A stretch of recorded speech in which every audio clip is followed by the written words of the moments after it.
Sir ये तो बिल्कुल ही नाजायज बात होती जा रही है धीरे धीरे, क्योंकि कहीं ना कहीं भाजपा की असम में भी और पूरे केंद्र में सरकार है।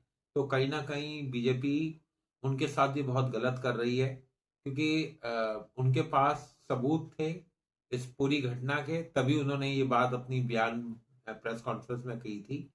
अगर उनके पास सबूत नहीं होते तो वो ये अपनी बात प्रेस कॉन्फ्रेंस में नहीं रखते। और केंद्र सरकार और असम में सरकार होने का एक तरीके से भाजपा जो है अपना गलत फायदा उठा रही है, और जिसके कारण ये सारी कार्रवाई हो रही है। राघव चड्ढा के भाजपा में शामिल होने पर आपका क्या कहना है? देखिए, राघव चड्ढा का तो ये देखा जा रहा है कि जहां मैं अभी आपके न्यूज के माध्यम से देख पा रहा था टीवी के अंदर, कि कहीं ना कहीं आम आदमी पार्टी वाले कह रहे थे कि ये तो गलत था। तो सवाल ये उठता है, अगर ये गलत था तो फिर उन्होंने अपनी पार्टी में रखा ही क्यों इसको? और आज जब ये बीजेपी में चला गया तो बीजेपी वाले भी गलत आदमी को क्यों रख रहे हैं? तो देखा ये जा रहा है कि जैसे कि मैं अभी मीडिया में सुन रहा था कि जिनमें आम आदमी पार्टी के कुछ सांसदों के यहाँ ईडी की रेड पड़ी थी, जिसके कारण बाद में वो उन्होंने पार्टी छोड़ने का फैसला लिया और आज उन्होंने बीजेपी ज्वाइन कर ली। ईडी छापेमारी के ठीक 10 दिन बाद अशोक मित्तल ने आप छोड़कर बीजेपी में जाने का ऐलान किया है। अशोक मित्तल पर मनी लॉन्ड्रिंग के आरोप थे जिसमें ईडी ने छापेमारी की थी। आप क्या कहना चाहेंगे? देखिए, आज आप देखें तो ईडी जो है केंद्र सरकार के नीचे काम करती है। आज क्यों नहीं उन स्टेट्स में, उन जहां पे भारतीय जनता पार्टी की सरकारें हैं, वहां पे क्यों नहीं ईडी की जांच होती है? और उन लोगों की जांच क्यों नहीं होती जो सरकार में शामिल होते हैं?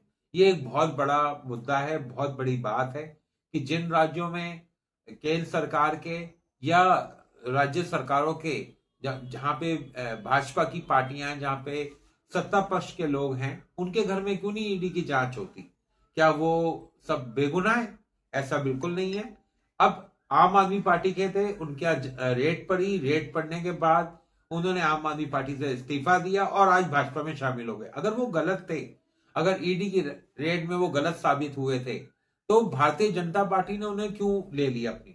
आम आदमी पार्टी के राज्यसभा सांसद संजय सिंह ने कहा है कि पंजाब के साथ गद्दारी करने वाले इन 7 सांसदों को राज्य के लोग कभी माफ नहीं करेंगे।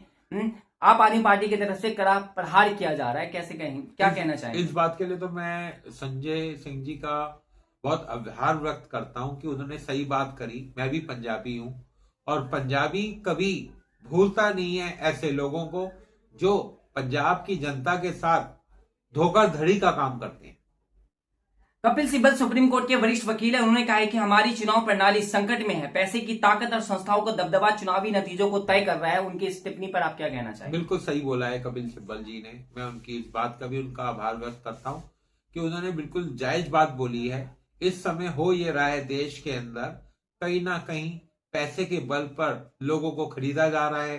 पैसे के बल पर, चाहे वो आप सोचिए कि चाहे वो कॉरपोरेट हो, कॉरपोरेट और पॉलिटिकल पार्टीज की आपस में साझेदारी चल रही है, जिसके कारण देश में कोई भी सुरक्षित नहीं। पश्चिम बंगाल की ममता बनर्जी ने विधानसभा चुनाव के दूसरे चरण से पहले बीजेपी पर जोरदार हमला बोला है। उन्होंने कहा है कि बंगाल में जीत के बाद उनका अगला लक्ष्य दिल्ली होगा। ममता ने कहा है कि बंगाल जीतने के बाद मैं दिल्ली पर कब्जा कर लूंगी। बंगाल में बीजेपी का सफाया तो तय है, दिल्ली से भी बीजेपी को हटाना होगा। ममता बनर्जी के इस टिप्पणी पर क्या लगता है कि ममता बनर्जी को विश्वास है कि खेला हो गया या बीजेपी खेल कर देगी? सर देखिए, एक तरफ ये तो कहना बड़ा मुश्किल होगा कि बीजेपी खेल कर दे। बीजेपी तो खेल करने में माहिर है, मगर मैं ममता दीदी की भी दाद देता हूं कि ममता दीदी ने इतने सालों से जो सरकार चलाई, देखिए उन्होंने कोई मतलब आप सोचिए कि ना कोई उन्होंने गाड़ियों में घूमती थी, ना वो कोई, बिल्कुल सीधा साधा उन्होंने जीवन व्यक्त किया है।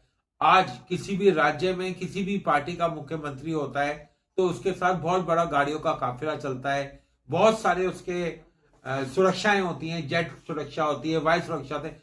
दीदी ने तो हमेशा कोई सुरक्षा ज्यादा नहीं ली। दीदी बिल्कुल साधारण रूप में चली और दीदी ने इतने सालों से वहां मुख्यमंत्री है बंगाल के अंदर। मैं भी कुछ दिनों पहले बंगाल गया था और मैंने वहां के लोगों से जब बात करी तो उन सब के मन में दीदी के लिए कोई भय नहीं था, मगर दीदी को वो हमेशा ममता दीदी करके उन्होंने बात करी। उनके मन में बिल्कुल भय की वो नहीं थी।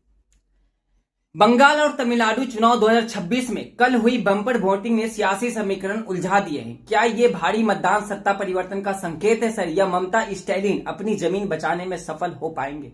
ममता दीदी अपनी जमीन बसाने में सफल बिल्कुल होएगी, क्योंकि ममता दीदी ने वहां बंगाल में इतना काम किया है जितना और किसी पार्टी ने कभी नहीं किया। इतने साल से वो बंगाल के अंदर है और वो वहां की जनता के दिलों पर राज करती है। सुप्रीम कोर्ट के जस्टिस बीवी नागरत्ना ने कहा है कि मैं व्हाट्सएप यूनिवर्सिटी पर भरोसा नहीं करती हूं। उनके इस बयान पे क्या कहना चाहेंगे? बिल्कुल सही बात बोली है। व्हाट्सएप यूनिवर्सिटी पे भरोसा किया भी नहीं जा सकता, क्योंकि व्हाट्सएप, फेसबुक, इंस्टाग्राम पे ज्यादातर फेक वीडियोस आते हैं और उन पे यकीन कर पाना बिल्कुल गलत है।